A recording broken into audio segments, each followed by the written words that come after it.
Hey guys, today I will be doing What If Goku Landed in MHA Part 7. Last time we left off with the aftermath of the paranormal war arc with all the heroes in the hospital, and society in chaos, with many pro-heroes retiring or dead following the battle. Before I begin, spoiler warnings for the manga in this part, so don't watch if you don't want to be spoiled. With that being said, let's begin. 2 days after the battle, in the hospital, Bakugo and Goku finally wake up from their injuries, with Goku getting a Zenkai giving him the power level of 210, equal to 80% one for all. At the same time, Shoto and his family meet up, vowing to defeat Toya together when their scorched throats heal, and to train for the fight. Back in Goku and Bakugo's room, they both get out of bed running down the hallway to find Deku, with their friends trying to hold them back, with them explaining that Deku is the only person not conscious yet and is heavily bandaged, with no signs of waking up soon, with Goku getting angry, going cry for a few seconds, then realizing and returning to his base, while Bakugo freaks out that Izuku is still unconscious and he's awake, forcing him to be carried off by his classmates. With Hawks and Best Jeanist finally arriving at Central Hospital, wanting to see Deku, to ask about One for All, but is told that All Might wants to speak to him alone for a while. In Deku's mind, he re-emerges in the Vestige world, talking to the previous users, learning that One for All eats at the life of users with quirks, and the users testing him to see if he would kill Shigaraki, with Deku saying that he needs to save him, with all the users giving him their power.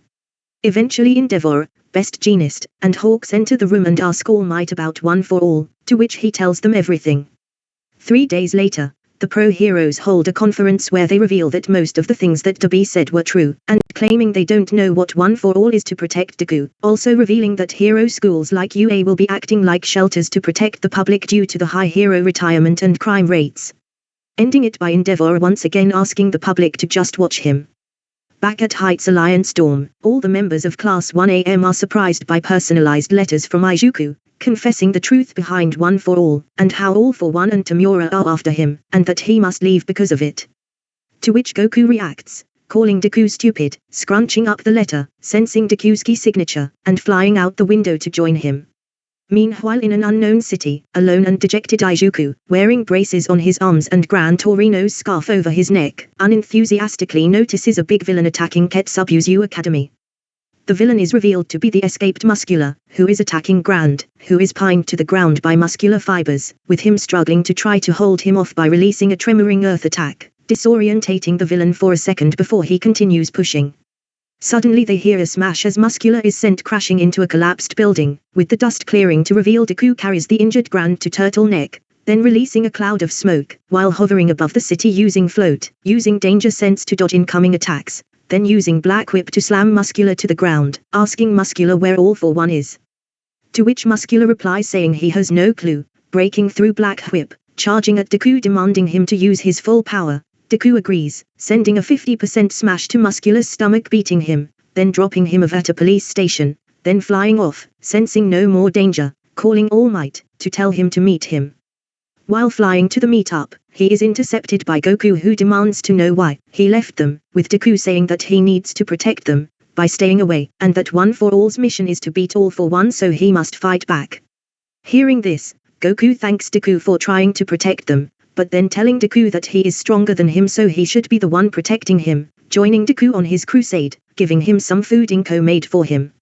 After their meal in the air, both Deku and Goku meet All Might in an alleyway, where All Might asks Deku if he is hurt, and is shocked to see Goku, as he thought he was with the other students at UA. Noticing the mid-gauntlets, Goku asks about them, with All Might explaining that he ordered them from America and gave them to Deku before the borders closed, allowing him to use higher percentages of One for All without destroying his body.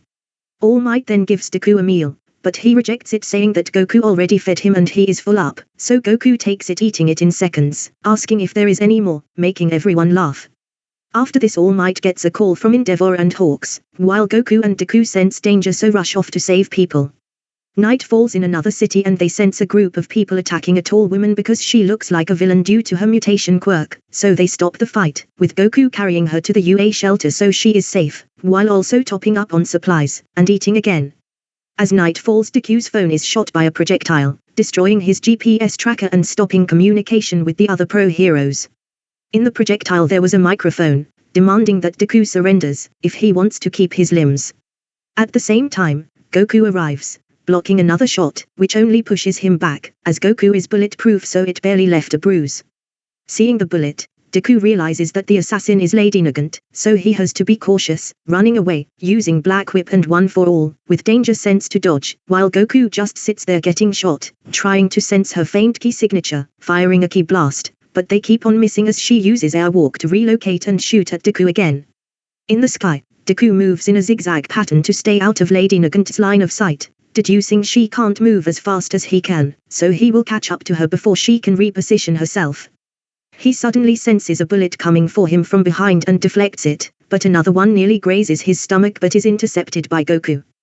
Deku becomes confused as to how she was able to shoot him at 2 different angles and wonders if she has backup, but he doesn't sense anyone else with hostility with her.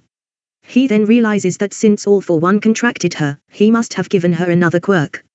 Deku realizes he needs to get closer, so releases a smoke screen at full blast, then activating FA Jin, building up kinetic energy with Black Whip, then charging out of the smoke grabbing her leg, demanding to know where All for One is, but she refuses to tell them anything, instead striking Deku in the chest, forcing him to let go, then telling him her life story and misuse by the Hero Public Safety Commission. She then shoots again, forcing Deku onto the back foot, but due to her location being discovered, Goku charges at her. However, shockingly, she points her rifle at Kai Chiseki, shooting at him, forcing Deku to use FA Jin to reach a pseudo 100% blocking the bullet, while Goku tackles her to the ground restraining her. Deku then tries to recruit her onto their side, but before she could agree, she explodes from the inside, due to a trap placed in her by All for One when giving her airwalk. The explosion blasts Goku away, damaging him as he was on top of her restraining her, and also destroys the building they were on, sending her falling to the ground, unable to catch herself with airwalk, however is caught by Black Whip and Hawks. Seeing the hope for a better future in Goku and Deku, she reveals that she was ordered to deliver Deku and Goku to a mansion in the woods, within the next 2 months, before falling unconscious in a near-death state. Endeavor then brings Kai to the heroes who complains about not being able to see his boss, to which Deku agrees to take him if he also apologizes to Eri. Later that day, the heroes locate the mansion and enter, to find a hologram of All for One, telling Deku that he took a thorny path of heroism because the more he fights the more his soul will wear down, and reveals that while in prison, he never stopped thinking about him, no longer having any interest in All Might. He gleefully tells him that it is his turn as the mansion explodes. The heroes escape the explosion and all regroup other than Deku, Goku, and All Might at a warehouse, where they talk about the recent attacks from All for One and their need for more manpower. Then getting a call from All Might to tell them that Deku and Goku were attacked again, however have taken the villains down. At the scene, All Might asks Deku to rest and have some food, with Goku agreeing, already on his 10th meal, but Deku yells at All Might telling him that he is already able to move at near 100% power due to the full gauntlet and FA Jin, so he doesn't need to worry for him, slapping the lunchbox out of All Might's hand, but is caught then eaten by Goku. All Might realizes that Deku is trying to protect him, and did not mean harm, just as All Might reached out to Deku. Both Deku and Goku fly away, with Goku thanking All Might for the food, promising that he will look after Deku for him, then jetting off to defeat more villains, with rumors spreading about a Deku describing him as a dark figure who looks like a villain, with multiple quirks, so the civilians think he is a no-mu, but their fears are shut down by Goku, who they recognize as the person who fought and beat All for One with ease, with All Might. Suddenly danger sense activates again, with Deku and Goku flying to the scene, to see Dictator controlling a group of civilians to attack Deku, but Goku flies into the air shooting a weak ki blast at Dictator knocking him out, freeing the civilians. Out of nowhere, Bakugo appears, saying that he's found them, with the rest of 1AM arriving to return them back to UA. Seeing this, Goku agrees, but Deku tries to escape but is held back and restrained by Goku, who has a power level of 234 equivalent to 90% one for all due to all the mini Zenkais and Goku's insane potential to get stronger in combat, allowing him to beat a Deku who can only use 100% level attacks after storing kinetic energy up, with FA Jin, but the battle was still tough as they were both worn out, but Goku was less as he ate the food from All Might unlike Deku who was always rushing into battle without rest. They take Deku back to UA, where he is met by protests from civilians who know that he is Shigaraki's target, but they are shut down by Goku, who says that he will fight all of them if they try to stop him from saving his brother, also telling them that they are safe, transforming into a cry, flicking his fingers, creating a massive tornado, clearing the sky of all the rain, explaining that this is the power he used to beat All for One with ease, and Shigaraki in one punch, forcing him to retreat, so he could regenerate. Hearing this, the civilians feel safe, inviting them back into UA to rest. Following the fight to retrieve Goku and Deku, All Might returns to site of Kamino, to check up on the anti-hero supporters who refuse to evacuate. Looking at his statue, he berates himself for doing nothing and just dragging everyone down. All of a sudden, Stain appears above him, holding his sword near his neck and demanding take back his slam against All Might. All Might reveals who he is, and then is given a knife with a note, by Stain. All Might gives the knife to Detective Zukoki, where they find a USB with the Tartarus security information on it, learning that Shigaraki should be finished 38 days, however due to his injuries, they have 45 days, until his completion, which scares everyone who hears it as they only have 10 days left until the final battle. Okay guys, this is where I am going to leave this video off. Thanks for watching. Please like and subscribe as it helps a lot. With that being said, this is Demon Xayan signing out. Bye.